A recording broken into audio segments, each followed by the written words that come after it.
Debatet e anshpra ka patur në seancën plenare mes krehut të grupit parlamentar të Partisë Socialiste Tauland Balla dhe krehut të Partisë Mundësia Agron Shehaj lidhur me protestën qytetare.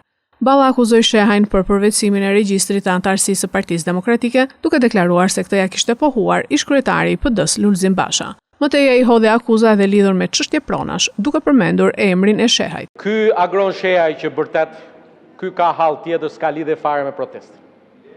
Ky s'ka lidhje fare me protestën. Halli i tij është djali i Xhaxhait Agim Shehaj, i cili është një ndër personat që ka manipuluar pronat atje, që është hetim. Ky vërtet për pronat e djalit Xhaxhait s'ka lidhje fare ky me s'ka.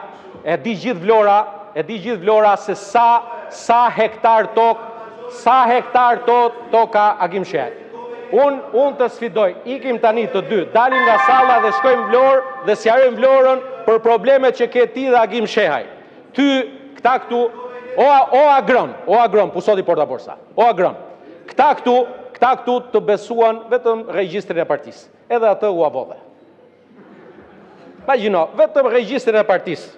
Ma ka thënë Luli se tani do i tregojmë të vërtetat.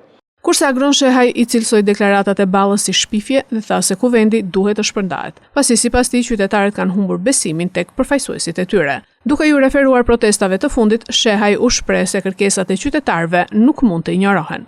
Fatkeqësisht, unë dhe familja ime dhe fisi im nuk ka marrë asnjë metër katror nga çfarë i takonte dhe ti je një shpifës ordiner, po kjo nuk është një gjë e re se këtë e dinë gjithë dhe unë nuk kam ndërmend Tauland të merrem me këtë gjë. Por që ajo që duhet të kuptojmë,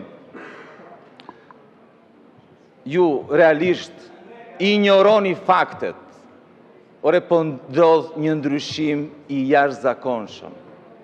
Taulanti thoshte, mos u merrni me këtë, kur unë u aplasja në fytyrë protestat e qytetarëve në rjoll dhe këtu eshni të gjithë.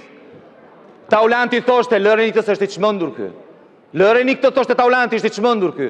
Nuk isha i çmendur unë Taulant. Sillja këtu zërin e qytetarëve. Ata që sot duan kokën tuaj, që ju duan në burg dhe do shkoni në burg. Nuk ju shpëton asgjë. Asnjë shpifje, asnjë mashtrim, asnjë gënjeshtër, asnjë kërcënim. Do shkoni në burg, si Veliaj, si Ametaj,